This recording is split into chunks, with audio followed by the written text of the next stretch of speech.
Yo, what is up guys? Big Country here, back at it again with another Clash of Clans video. Before I hop into the video, I'm announcing another Gold Pass giveaway. The season ends in 5 hours, so this is going to be really good for you guys. All you have to do is like the video, comment on this video, and be subscribed, and you will enter in to win this Gold Pass, and I will announce the winners in a couple days or so.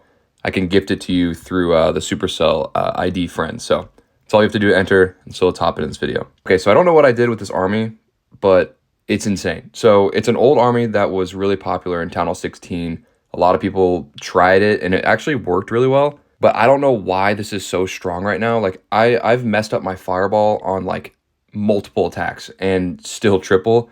And on some attacks, I've actually even swagged my RC completely. So all this attack is a Warden fireball. So you're going to put 4 healers on your Warden, and then 4 healers on your Apprentice walk. So you'll put all 9 Apprentice Wardens in one place. You also have a Flame Flinger, so you want to maximize the Flame Flinger value right off the start.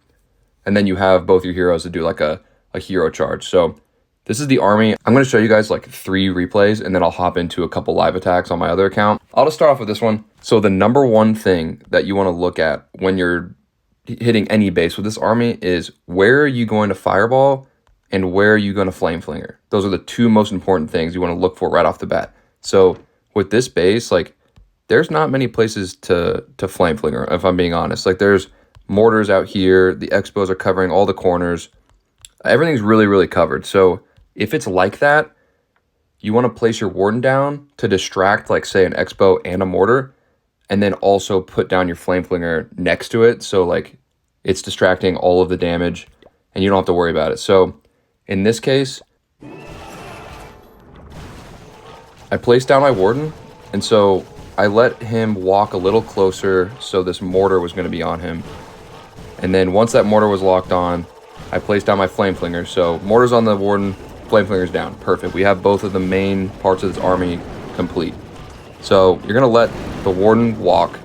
You have 3 rages. So what I like to do is save 2 rages for the Warden, and then maybe like 1 for the Apprentice walk whenever it's like it's getting pretty low. So as that's going on, I have my Apprentice Warden walk over here. So you place all of 9 of them down. I tried it with 10, but I didn't really like it because then you only have 3 healers on your Warden.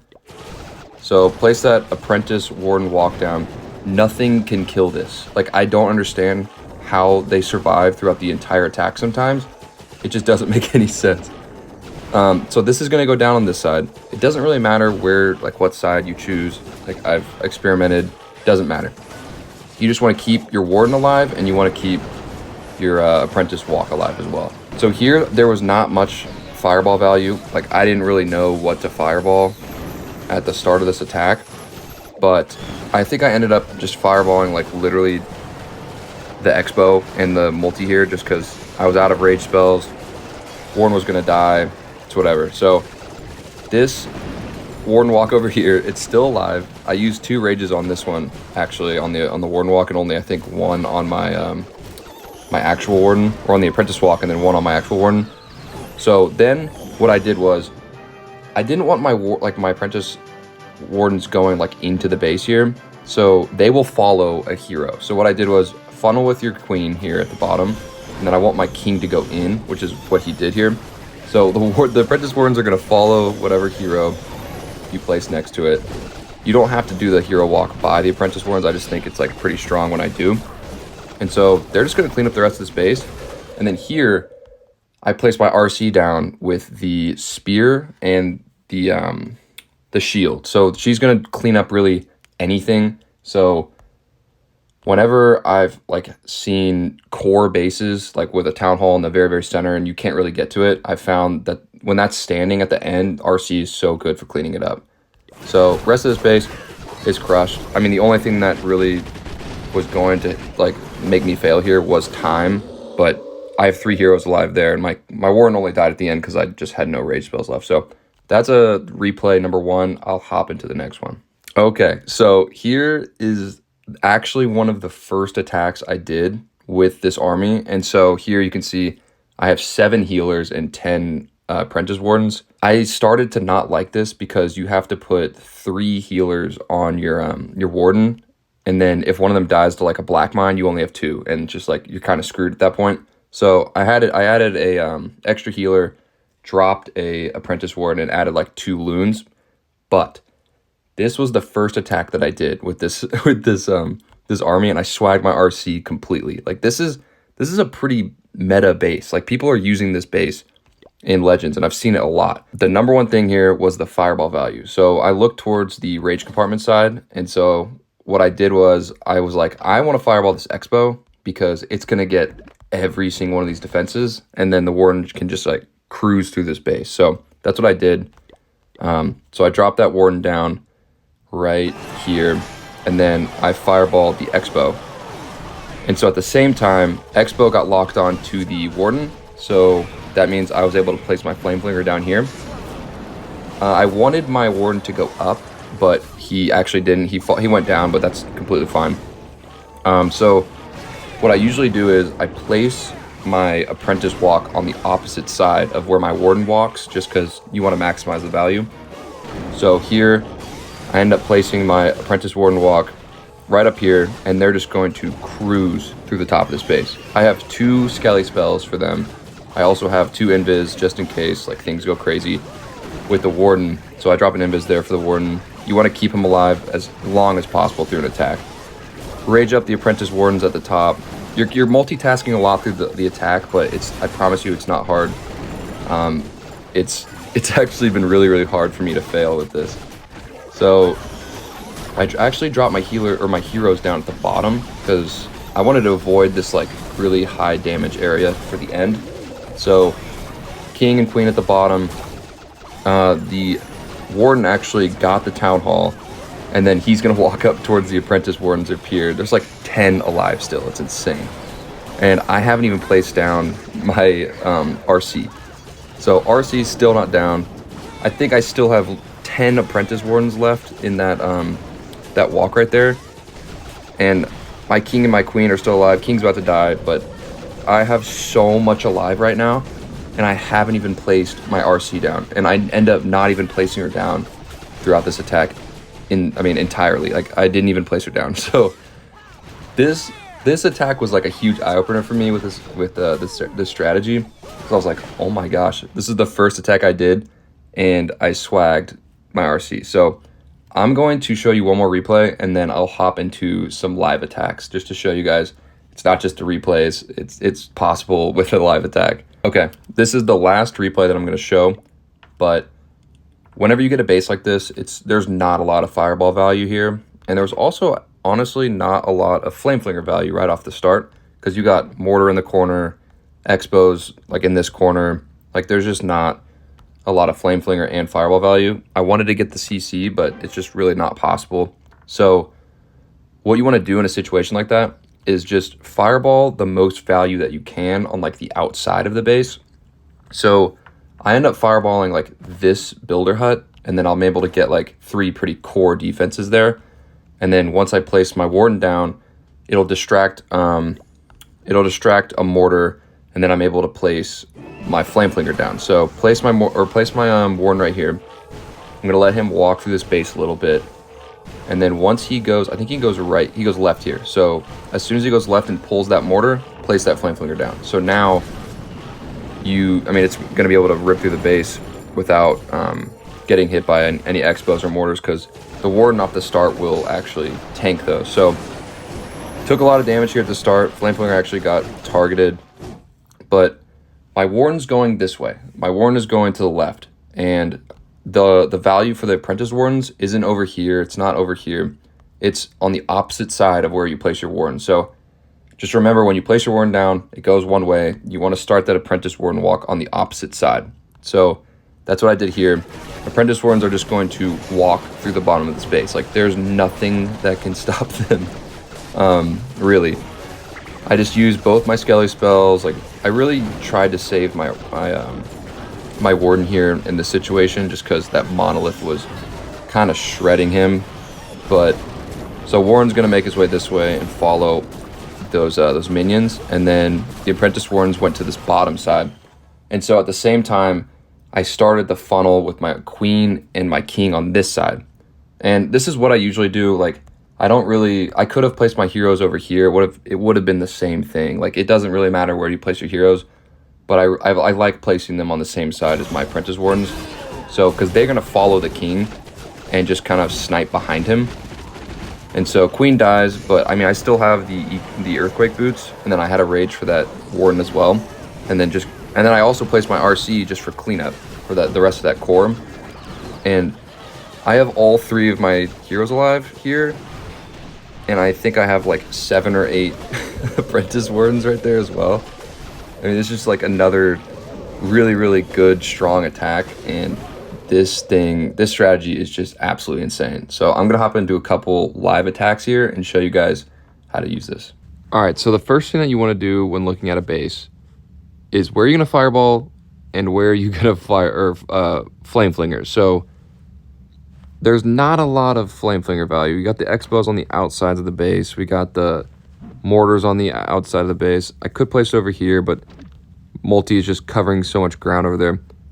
I think I just want to fireball something in this area, like nothing specific, because you don't need crazy value. You just want to get some core defenses down. So I'm going to walk my Warden this direction. And then I think I'm actually going to be able to place my Flame Flinger down here once the X-bow targets it. So I think I'll go with that as the plan.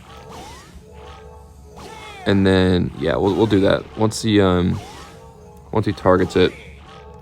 And so if my Warden's going this way, I need to place the Apprentice Walk. All right, so it's targeting it. I'm going to place down the Flame Flinger. I need to place my Apprentice Walk somewhere. So I think what I'm going to do is place it over here, because my Warden might actually go into this base. It might. I don't really know. It might go to this left side. So once the Warden targets like this fire spitter here, I'll fireball, get some value. So we're gonna fireball this. Keep the Warden alive. All right, so the Warden's actually going the wrong way, so that's not good. Because then they're gonna link up with the Apprentice Wardens, and then actually maybe not. Maybe I stand corrected. I'm gonna drop a Rage for the Apprentice Wardens because they're getting shredded. I'll drop a Freeze for the Town Hall, and then I'm going to start I'll go Queen, activate her, get my King in there. Get as much value as I can with the King. So still got the Warden alive. We're good. We're chilling. Activate the King. Gonna make him invis actually.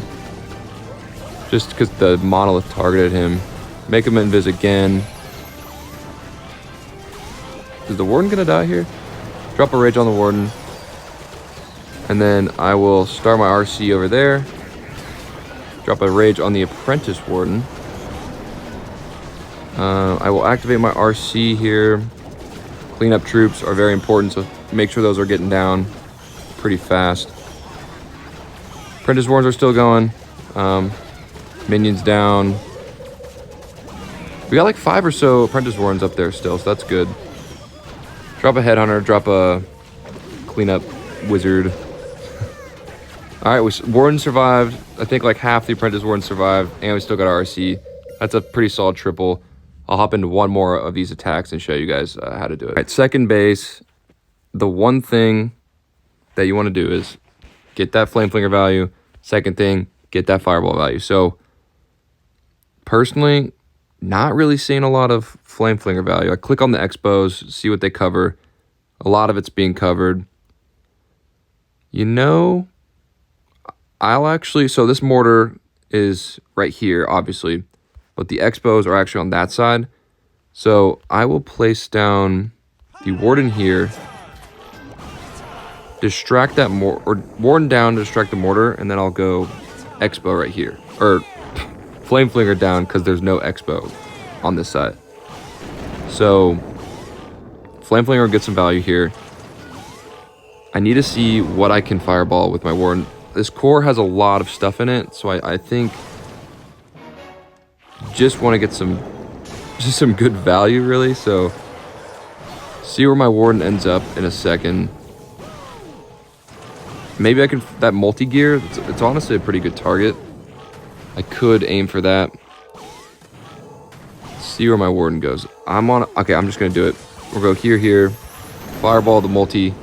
Got the CC down. We are cruising now. So, Flame Flinger is gonna get that value. Warden's gonna keep going down, so I'm going to drop the Apprentice Warden walk up here. And Warden's gonna be okay on his own. Still got a rage for him. Apprentice Wardens are on the king. Oh gosh. He's not gonna live. He's not gonna stay alive. Yep, okay. This is so hard to talk and attack. I've never struggled this bad.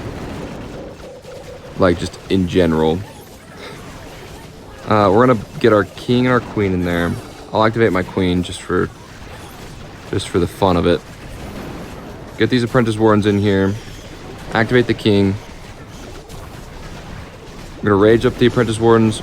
Honestly, we don't even need our Warden at this point. We're fine. We're completely fine. King's gonna get the Town Hall there. Still got all my Apprentice Wardens. Can I swag my RC? That is the question. Probably not. You know, it's the video. I'm just gonna place her down. Let's get some overkill. Don't want this to be close. Drop a wall breaker there for the queen. If she stays alive, she's gonna stay alive. We still got like most of our Apprentice Wardens alive, so that's good. I mean, my Warden died there, but it came with like, I got the good value with him, so I mean, it doesn't really matter if he dies. It's a lot more overkill if he stays alive, but obviously he died there. So that's the second attack. Those are the replays. Those are the two attacks that I'm going to show you today. Couldn't do any Legends hits just because I've done them all today on my other accounts. I'll be posting a video very soon showing Legends hits with this attack strategy and hopefully going 320 with it. So remember to enter the giveaway, like the video, comment on this video, and be subscribed. And in the next couple days, I will announce another winner. I already announced one last video, but you could win a gold pass by doing those things. So that's the video. Those are the replays. Those are the attacks. Try this attack out yourself. And with that, I will see you guys in the next one.